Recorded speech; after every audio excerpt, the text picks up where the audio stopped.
જીતની હેટ્રિકના વિશ્વાસ અને વિશાળ જનમેદની સાથે 13 જૂનાગઢ લોકસભાના ઉમેદવાર રાજેશ ચુડાસમાએ નામાંકન ફોર્મ ભર્યું। ભારતીય જનતા પાર્ટીએ લોકસભાના ઉમેદવાર તરીકે કોળી સમાજના આગેવાન અને 2 ટર્મથી જીત હાંસલ કરનાર રાજેશ ચુડાસમાને હેટ્રિકની જીતના વિશ્વાસ સાથે ઉમેદવાર તરીકે પસંદગી કરીને ચૂંટણી મેદાનમાં ઉતાર્યા છે। ત્યારે આજે સવારે રાજેશભાઈએ ધાર્મિક સ્થળોએ દર્શન કરી સંતો મહંતોના આશીર્વાદ સાથે જૂનાગઢ શહેરના સરદાર વલ્લભભાઈ પટેલ ચોક ખાતે જાહેરસભા યોજાઈ હતી અને ત્યારબાદ નામાંકન રેલી યોજવામાં આવી હતી। ત્યારે ભાજપ આગેવાનો અને કાર્યકરોની ઉપસ્થિતિમાં શક્તિ પ્રદર્શન સાથે રાજેશ ચુડાસમાએ ઉમેદવારી પત્ર ભર્યું હતું। ભારતીય જનતા પાર્ટી દ્વારા નામાંકન રેલી યોજવામાં આવી હતી, જેમાં પ્રદેશ આગેવાન અને ઉમેદવાર રાજેશ ચુડાસમા દ્વારા કોંગ્રેસ પક્ષ પર આકરા પ્રહારો કર્યા હતા અને દેશની કેન્દ્ર સરકાર દ્વારા કરેલા વિકાસ કાર્યો સાથે પ્રધાનમંત્રી નરેન્દ્રભાઈ મોદીની કુનેહથી આજે દેશની પ્રગતિનો ડંકો દેશ દુનિયામાં વાગી રહ્યો છે। ત્યારે કરી ભાજપ સત્તા પર આવશે તેવા વિશ્વાસ સાથે વિશાળ જનસભાને સંબોધન કર્યું હતું અને ત્યારે બાદ સરદાર વલ્લભભાઈ પટેલની પ્રતિમાને હારતોરા સાથે શહેરના રાજમાર્ગો પર રેલી યોજી હતી અને ઠેર ઠેર સામાજિક સંસ્થાઓ જ્ઞાતિ આગેવાનોએ ઉમેદવારને ફલહાર પહેરાવી સ્વાગત કર્યું હતું અને આ શક્તિ પ્રદર્શન યોજી લોકસભાના ભાજપ ઉમેદવાર રાજેશ ચુડાસમાએ ઉમેદવારી પત્ર ભરી જીતની હેટ્રિકનો વિશ્વાસ વ્યક્ત કર્યો હતો। ભારતીય જનતા પાર્ટી જૂનાગઢ 13 લોકસભાના ઉમેદવાર રાજેશ ચુડાસમાની આજે ઉમેદવારી પત્રક ભરતા પહેલા સરદાર પટેલ ચોક ખાતે વિશાળ સભાનું આયોજન કરવામાં આવ્યું હતું, જેમાં કેબિનેટ મંત્રી મુળુભાઈ બેરા, ગુજરાત વિધાનસભાના નાયબ દંડક કૌશિકભાઈ વેકરિયા, લોકસભાના ઇન્ચાર્જ ઉદય કાનગડ, સંયોજક ચંદ્રેશભાઈ હેરમાંગ, પ્રદેશ મંત્રી ઝવેરીભાઈ ઠકરાર, પ્રદેશ યુવા મોરચાના અધ્યક્ષ પ્રશાંતભાઈ કોરાટ, મહાનગર અધ્યક્ષ પુનિતભાઈ શર્મા, જિલ્લા અધ્યક્ષ કિરીટભાઈ પટેલ, ગીર સોમનાથ જિલ્લા અધ્યક્ષ મહેન્દ્રભાઈ પીઠિયા, મહામંત્રી ભરતભાઈ શિંગાળા, મનનભાઈ અભાણી, વિનુભાઈ ચાંદેગરા, બંને જિલ્લાના મહામંત્રીઓ, મેયર ગીતાબેન પરમાર, ધારાસભ્ય ભગવાનજી કરગઠિયા, દેવાભાઈ માલમ, ભગવાનજીભાઈ બારડ, પ્રદ્યુમ્નભાઈ વાજા, કે સી રાઠોડ તથા પૂર્વ સાંસદ વિનુભાઈ સોલંકી, ડોલરભાઈ કોટેચા, જૂનાગઢ મહાનગર કોર્પોરેશનના deputy mayor Girishbhai Kotecha, standing chairman Hareshbhai Parsana, શાસક પક્ષ નેતા કિરીટભાઈ વિભા, દંડક અરવિંદભાઈ ભલાણી, લક્ષ્મણભાઈ યાદવ, પૂર્વ મંત્રી કનુભાઈ ભાલાળા, જિલ્લા પ્રભારી દિલીપભાઈ પટેલ, જૂનાગઢ વિધાનસભા ચૂંટણી પ્રભારી માનસીભાઈ પરમાર, પૂર્વ ધારાસભ્ય ગોવિંદભાઈ પરમાર, માગાભાઈ ગોરીચા, હર્ષદભાઈ રેડ્ડિયા, જશાભાઈ બારડ, જિલ્લા પંચાયત પ્રમુખ હરેશ ડુમર, પૂર્વ રાજ્યસભા સાંસદ ચુનીભાઈ ગોહેલ, દિનેશભાઈ ખટારિયા, જિલ્લા મહાનગર સંગઠન હોદ્દેદારો તથા પ્રદેશ હોદ્દેદારો, કોર્પોરેટરશ્રીઓ, વિવિધ મોરચા પ્રમુખ, મહામંત્રી વગેરે કાયકતાઓ ઉપસ્થિત રહ્યા હતા। સાથે મીડિયા સંકલન કેતન નાઠા, પિયુષ ગઢવી તથા યશ ચુડાસમાએ કર્યું હતું તેમ મીડિયા વિભાગના સુરેશ પાનસુરિયા, સંજય પંડ્યા તથા જીતુલ ઠકરારની યાદી જણાવે છે।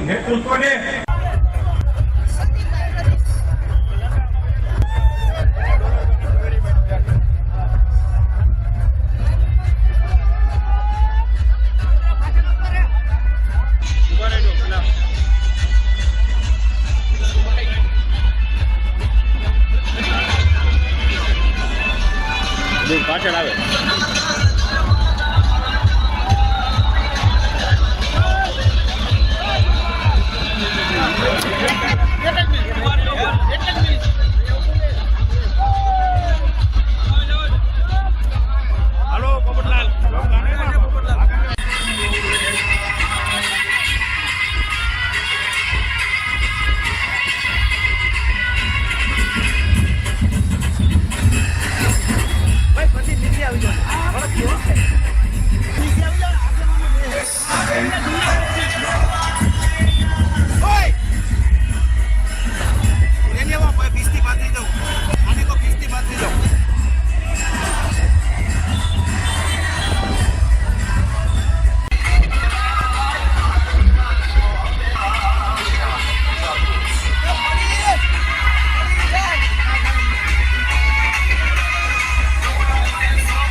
જેમ 10 વર્ષમાં મને સાથ અને સહકાર આપ્યો એમ આ વર્ષે પણ ત્રીજી વખત આપ સૌએ આ ઉમેદવાર પત્રની રેલી નથી પણ 7મી તારીખે મતદાન કરી અને 4 જૂને 5 લાખની લીડની વિજય વિશ્વાસ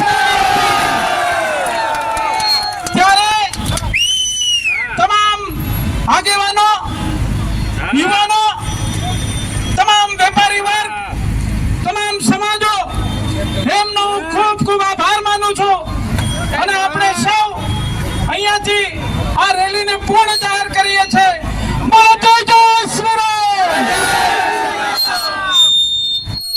જૂનાગઢ સંસદીય વિસ્તારની આજે એક મોટી જાહેર સભા અને એક વિશાળ રેલીનું આયોજન હતું અને લોકપ્રિય જૂનાગઢના ઉમેદવાર રાજેશભાઈ ચુડાસમાનું ઉમેદવારી પત્ર ફોર્મ પણ હમણાં વાજતે ગાજતે ભરવામાં આવ્યું. આજે જૂનાગઢ અને ગીર સોમનાથ જિલ્લાના દરેક તાલુકામાંથી વિવિધ સમાજના આગેવાનો, ભારતીય જનતા પાર્ટીના કાર્યકર્તાઓ, સંતો, મહંતોની ઉપસ્થિતિમાં સૌથી પહેલાં રાજેશભાઈએ ત્યાં જાહેર સભા છે ત્યાં આશીર્વાદ લીધા અને જંગી જાહેર સભા હતી અને આ રેલીના સ્વરૂપે આખા જૂનાગઢ શહેરમાં રેલી છે એ ભવ્ય રીતે યોજવામાં આવી હતી અને પછી હમણાં જ અહીંયા એનું ઉમેદવારી પત્ર જે રાજેશભાઈ ચુડાસમાનું ભરવામાં આવ્યું છે. કાર્યકર્તાનો ઉત્સાહ અને વિવિધ સમાજોના આગેવાનોના આશીર્વાદથી આ વખતે પણ જૂનાગઢની સીટ રાજેશભાઈ ચુડાસમા ખૂબ મોટી લીડથી વિજય પ્રાપ્ત કરે એવા સંતોએ પણ આશીર્વાદ આપ્યા છે. જૂનાગઢ લોકસભા બેઠક પરથી ભાજપના ઉમેદવાર રાજેશભાઈ ચુડાસમાએ ઉમેદવારી પત્ર ભર્યું એ પૂર્વે વિજય સંકલ્પ સભા યોજાઈ હતી, જેમાં રાજ્યના કેબિનેટ મંત્રી મુળુભાઈ બેરા, પ્રદેશ મહામંત્રી ઝવેરીભાઈ ઠકરાર, વિધાનસભાના દંડક કૌશિકભાઈ વેકરિયા સહિતના આગેવાનો ઉપસ્થિત હતા. એક પછી એક વક્તાઓએ રાજ્ય ચુડાસમાને વિજય બનાવવા માટે પોતાનું વક્તવ્ય આપેલું ત્યારે 2 દિવસ પૂર્વે રાજેશભાઈ ચુડાસમા, સંજયભાઈ કોરડિયા, શહેર ભાજપ પ્રમુખ પુનિત શર્માની હાજરીમાં જૂનાગઢમાં નગરપાલિકાના ભાજપના કોર્પોરેટર રાકેશ દુલેસિયા અને ધારાસભ્ય અગાઉ તેમની વચ્ચે થયેલી બોલાચાલી અને તુમ મેનો સોશિયલ મીડિયામાં વિડીયો વાયરલ થયો. તેને લઈને આજે કેશોદના પૂર્વ ધારાસભ્ય માધાભાઈ બોરીચાએ રેલીમાં મીડિયા પર પ્રહારો કર્યા હતા અને કહ્યું હતું કે મીડિયા નાના ખડાઓને મોટા કરીને બતાવતું હોય છે, ત્યારે આવી વાતો કે આવા વિડીયો પર વિશ્વાસ ન કરવા તેમણે જણાવ્યું હતું અને આ એક પ્રકારે મીડિયાનું પણ ઘોર અપમાન કેશોદના પૂર્વ ધારાસભ્ય માધાભાઈ બોરીચાએ કર્યું હતું. ચૂંટણીનો માહોલ હોય અને પક્ષાપક્ષી અને બીજા પર પ્રહારો થતા હોય ત્યારે ચોથી જાગીર તેવા મીડિયા ઉપર આવા પ્રહારો કરવા આવા વરિષ્ઠ આગેવાન માટે કેટલું યોગ્ય ગણાય? આ શિસ્તબદ્ધ ગણાતી પાર્ટીના વરિષ્ઠ આગેવાનો દ્વારા અપાયેલા નિવેદનોને લઈને હાલ મીડિયા જગતમાં ભારે આક્રોશ જોવા મળી રહ્યો છે. બધા વક્તાઓ ઘણા બધા લોકો તમારી પાસે અવનવા ફટાકડા ફોડશે, અવનવા ગતકડા લઈને આવશે. એમાં કોઈ ભરમાશો નહીં, એમાં કોઈ લોભાશો નહીં, એવી કોઈ વાતની અંદર નહીં આવો. મારો 45 વર્ષનો અનુભવ છે આ જાહેર જીવનની અંદર. ક્યાંક ખાડો હશે ને કે રસ્તાનો એક પ્રશ્ન રહી ગયો છે તો મીડિયાવાળા મોટો કરીને મૂકશે ને એને કાયમી ચગાવશે. કોઈ સારી વાતો તમારી પાસે લઈ આવશે નહીં. ક્યાંક કોઈક નગરપાલિકાના કોર્પોરેટરને ગ્રાન્ટ નહીં મળી હોય ને તો ટીવી વાળા ને મીડિયા વાળા આખો દિવસ એને ચગાવીને તમારી વચ્ચે મૂકશે ને તમે જોયું જુનાગઢનું જમણા રાકેશભાઈ દોલેસિયાનો પ્રશ્ન છે. બિચારે હાવ સામાન્ય પણ ભોળપણથી વાત કરી અને આ મીડિયા વાળાએ બધાએ ઉપાડી લીધું. આ લોકોને આવવું જ જોઈએ, એટલે આમાં તમે આવતા નહીં. આપણા ધારાસભ્ય ભાઈ શ્રી જૂનાગઢ શહેરમાં રામનવમીના પવિત્ર અને પાવન તહેવારના દિવસે યોજાનાર રામ ભગવાનની શોભાયાત્રાને લઈને તેની પૂર્વ સંધ્યાએ શોભાયાત્રાના રોડ ઉપર જૂનાગઢ પોલીસ દ્વારા ફ્લેગમાર્ચ યોજાઈ હતી. આ તહેવાર કોમી એકલાસ ભર્યા વાતાવરણમાં ઉજવાય તે માટે હર્ષદ મહેતા સાહેબની અધ્યક્ષતામાં ફૂટ પેટ્રોલિંગ કરી કાયદો અને વ્યવસ્થા જળવાય તે માટે જરૂરી નિરીક્ષણ કરી જરૂરી સૂચનાઓ પણ આપવામાં આવેલ. સાથે સાથે પોલીસ અધિક્ષક હર્ષદ મહેતા સાહેબે લોકોને રામનવમી પર્વની શુભેચ્છા પણ પાઠવેલ. અહેવાલ રવિન્દ્ર કંસારા, જૂનાગઢ.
આવતીકાલે રામનવમીની શોભાયાત્રા જૂનાગઢ શહેર ખાતેથી નીકળવાની છે.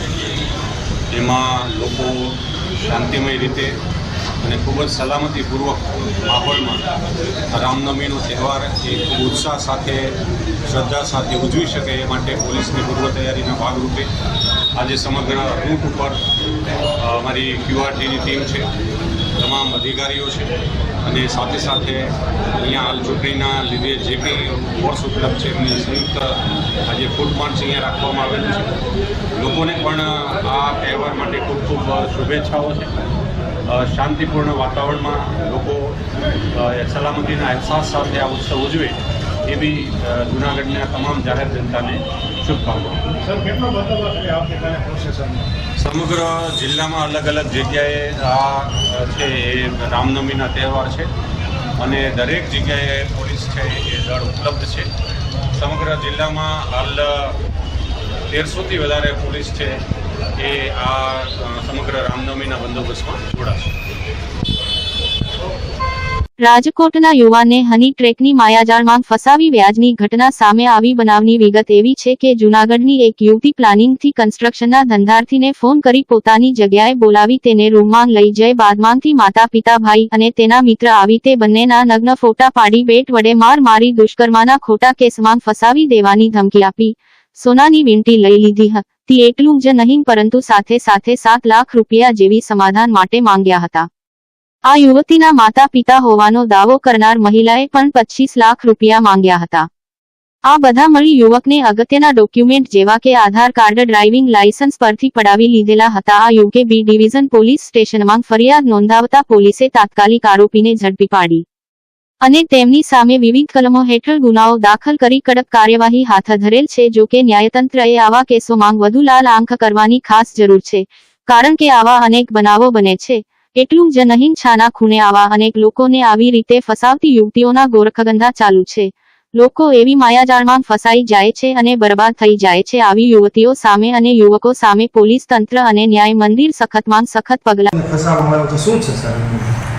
જે બનાવ બન્યો છે, એક યુવતી દ્વારા રાજકોટના ધર્મેશ પંડ્યા નામના યુવાનને જૂનાગઢના જોશીપરા વિસ્તારમાં બોલાવી તેની સાથે સૌપ્રથમ મોબાઈલથી મિત્રતા બાંધી વોટ્સઅપ ચેટ કરેલ.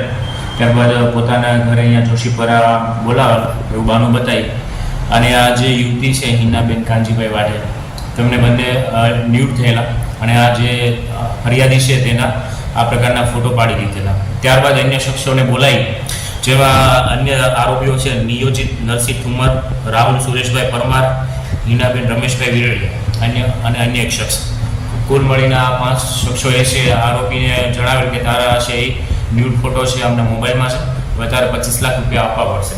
આમ કરીને બેટથી મારવાનો ડર બતાવી છેલ્લે છે એ 7 લાખ રૂપિયાનું લખાણ છે જે ફરિયાદી છે ધર્મેશ તેમના પાસે કરાવી દીધેલું.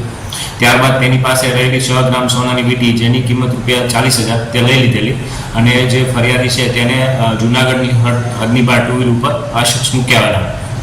આ ગુનાની ગંભીરતાને ધ્યાને લઈ એસઓજી દ્વારા તાત્કાલિક બી ડિવિઝન પોલીસ સ્ટેશન વિસ્તારનો બનાવ હોય આઈપીસીની કલમ 384, 389, 120B, 506B મુજબ ગુનો દાખલ કરવામાં આવેલો અને હાલ છે કુલ 4 આરોપી, જેમાં હિનાબેન કાનજીભાઈ વાઢેર, નિયોજિત નરસિંહભાઈ ઠુમર, રાહુલ સુરેશભાઈ પરમાર, હિના રમેશભાઈ વિરડિયા, આટલા લોકોની છે ધરપકડ કરવામાં આવેલી છે અને આગળની તપાસ બી ડિવિઝન પોલીસ સ્ટેશનના પીએસઆઈ દ્વારા શરૂ છે. સર ખાસ કરીને જોવા જઈએ તો આજે જેમાં મુખ્ય જે હાલ 4 આરોપીઓની ધરપકડ કરવામાં આવી છે તે પૈકી રાહુલ સુરેશ પરમાર ગોંડલનો છે, જ્યારે આ હિનાબેન વાઢેર અને અન્ય બીજા મહિલા છે હિનાબેન વિરડિયા, આ બંને જૂનાગઢના છે અને આ નિયોજિત ઠુમર છે કેશોદનો છે. અગાઉ કોઈને ભોગ બનેલો છે? આ બાબતમાં આમના વિરુદ્ધ અન્ય કોઈ અરજી આવેલી છે કે કેમ તે દિશામાં જે હાલ તપાસ શરૂ છે. ખાસ કરીને આ જે ટોળકી છે તેમની એમો એવી હતી કે કોઈ પણ વ્યક્તિ સાથે મોબાઈલ મારફતે મિત્રતા બાંધી તેમને બોલાવવામાં આવે અને ત્યારબાદ છે એ તેમના ન્યૂડ ફોટો પાડી લઈ અને તેમને બ્લેકમેલ કરવામાં આવે, તેમની પાસેથી રૂપિયા પડાવવાની અમની એમો છે એ હાલ ધ્યાને આવી રહેલી છે. એસઓજી, પીઆઈસી, પીએસઆઈ અને તેમની ટીમ દ્વારા બનાવની ગંભીરતાને ધ્યાને લઈ અને તાત્કાલિક છે એ આરોપીની ધરપકડ કરવામાં આવેલી છે અને આગળની તપાસમાં અન્ય કોઈ લોકો સાથે આ પ્રકારની છેતરપિંડી આચરેલી છે કે કેમ તેની તપાસ શરૂ છે. લોકોને બચવા માટે તમને ખાસ કરીને હાલ સોશિયલ મીડિયાના સમયમાં અજાણ્યા વ્યક્તિના જ્યારે વિડીયો કોલથી લઈ અને ચેટ કરવાની થાય છે તો તેવા સમયમાં ખાસ એલર્ટ રહેવાની જરૂર છે. જેને તમારો લાંબા સમયનો પરિચય નથી તેવા લોકોથી એમની સાથે ચેટ કરવાનું પણ ટાળવું જોઈએ. આ ઉપરાંત જે અલગ પ્રકારનો જે સાયબર ક્રાઇમનો એક પાર્ટ છે ન્યૂડ વિડીયો કોલ, તેનાથી પણ બચવું જોઈએ. કારણ કે વ્યક્તિ એકવાર એનો જ્યારે સકંજામાં આવે છે તો પોતાની ઇજ્જત જવાના ભયને લીધે તે સતત એમાં રૂપિયાના ટ્રાન્ઝેક્શન કરતો જાય છે. ભૂતકાળમાં એવા બનાવો પણ બનેલા છે કે પોતાની પાસે રૂપિયાની સગવડતા ના હોય તો બીજા પાસેથી ઉછીના લઈ અને પણ આવા જે સાયબર ગઠિયાઓ છે તેમના એકાઉન્ટમાં ટ્રાન્સફર કરતા હોય છે માણાવદરમાં પણ આવી ઘટનામાં ને લીધે દુઃખદ બનાવ બનેલો અને એક યુવાને છે એ સુસાઇડ કરેલો. તો જ્યારે આવા પ્રકારની લાલચવાળી જે પ્રવૃત્તિઓ કરવામાં આવે છે સોશિયલ મીડિયાથી કે અન્ય વોટ્સઅપ કે મોબાઈલથી કનેક્ટ થતા હોય છે, તેવા સંજોગોમાં છે એ ખાસ એલર્ટ રહેવાની જરૂર છે. રાજકોટ પોલીસ પર એક યુવકને ઢોર માર મારતા મૃત્યુ થયાનો આરોપ લાગ્યો. ગતકાલે રાત્રે માલવિયા પોલીસ સ્ટેશન ખાતે અનુસૂચિત સમાજના યુવકને પોલીસ સ્ટેશન ખાતે માર મારવાથી યુવકે દમ તોડ્યાનો આરોપ. પોલીસના મારથી દલિત યુવક હમીરભાઈ દેવજીભાઈ રાઠોડ ઉંમર 34નું મૃત્યુ થયાનો આરોપ. ગત રાત્રે આંબેડકર ચોક ખાતે એક યુવકની પૂછતાછ કરવા ઘરે આવેલ માલવિયા પોલીસ વચ્ચે સમાધાન કરવા ગયેલ અનુસૂચિત જાતિના હમીરભાઈ દેવજીભાઈ રાઠોડ ઉર્ફે ગોપાલ રાઠોડ ને માલવિયા પોલીસ સ્ટેશનના અધિકારીઓ દ્વારા પહેલા ઘટના સ્થળે માર મારવામાં આવ્યો અને ત્યારબાદ પોલીસ સ્ટેશને લઈ જઈને માર મારવામાં આવ્યો. નો આક્ષેપ. પોલીસના ઢોરમાર મારવાના કારણે ગંભીર ઈજા પહોંચતા યુવકને વોકહાર્ટ હોસ્પિટલ ખાતે લાવવામાં આવ્યો હતો. રાત્રિભર સારવાર કર્યા બાદ ડોક્ટર દ્વારા વહેલી સવારે એવું કહેવામાં આવ્યું કે યુવકના માથાના ભાગે ગંભીર ઈજા થયેલ હોવાથી હમીરભાઈ દેવજીભાઈ રાઠોડ ઉર્ફે ગોપાલ રાઠોડનું મૃત્યુ થયેલ છે. માર ખાનાર વ્યક્તિના વિડીયોમાં દેખાઈ આવતી માર મારનાર હેવાની નબળી માનસિકતા અને આંતકી વિચારધારા નજરે પડે છે. રાજકોટ પોલીસ કમિશનર રાજુ ભાર્ગવ સાહેબની અધ્યક્ષતામાં દિવસે ને દિવસે પોલીસ પ્રજાની મિત્ર બનવાના કાર્યો અને જનહિતના કાર્યો કરવાના અસંખ્ય દાખલાઓ જોવા મળે છે, પરંતુ આવા એકાદ અધિકારીની આવી કરતૂત આખા પોલીસ બેડા પર દાગ લગાવી લોકોમાં પોલીસનો ખોફ ઉભો કરતી હોય છે. સારવાર દરમિયાન મોતની ખબર સાંભળતા પરિવાર અને સમાજમાં ભારે રોષ જોવા મળ્યો. પરિવાર દ્વારા માંગ કરવામાં આવી હતી કે જ્યાં સુધી જે તે પોલીસ અધિકારી પર મૃત્યુનો ગુનો દાખલ કરવામાં નહીં આવે અને અધિકારીઓ સામે કાયદેસર કાર્યવાહી કરવામાં નહીં આવે ત્યાં સુધી હમીરભાઈ દેવજીભાઈ રાઠોડની ડેથ બોડી સ્વીકારવામાં નહીં આવે. હોસ્પિટલ ચોક બાબા સાહેબના પુતળા પાસે ડેથ બોડીને બરફની પાટ પર સોડાવી ધારણા કરી ગુનેગારોને તત્કાલ પકડી કડકમાં કડક સજા કરવામાં આવે તેવી માંગ કરવામાં આવી હતી. ઉચ્ચ અધિકારી નથી ગયા એટલે પછી અત્યારે બધો માહોલ એવો છે, પણ હમણાં અમે જાશું આ પીએમ રૂમે, ત્યાં જઈને પછી અમે આગળ આની બધી વિધિ ચાલુ કરશું કે ભાઈ હવે આમાં કેવી રીતે તમે શું કરશો અને કેવી રીતે આ કલમ ઉમેરશો આમાં, એ માટે હવે અમારી એક માંગ રહેશે.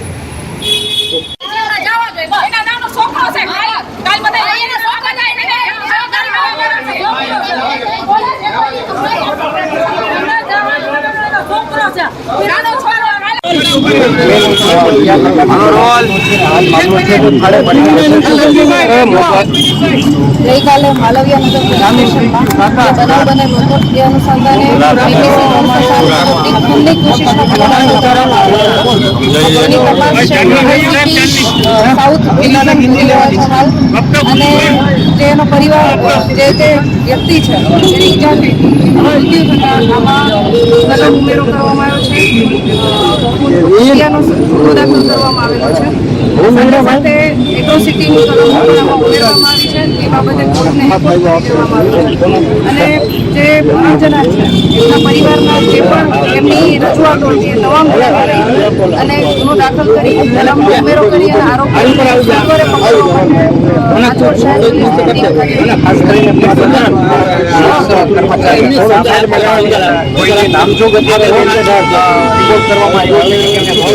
જ્યારે ગુનો દાખલ કરવામાં આવ્યો 7 ત્યારે કોઈના પણ નામ આપવામાં નહોતા આવ્યા.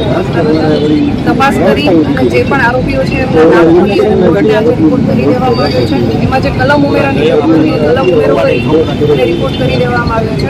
રાજકોટ શહેરની અલગ અલગ 5 થી 7 ટીમો અલગ અલગ જિલ્લાઓમાં તપાસ કરી રહી છે પકડવા માટે અને અમે બાંહેધરી આપી છે જે મરણ જનારના પરિવાર છે સત્વરે આરોપી પકડી અને મરણ જનારને ન્યાય મળે પોલીસની પ્રાથમિક તપાસમાં કોનો રોલ સામે આવ્યો છે?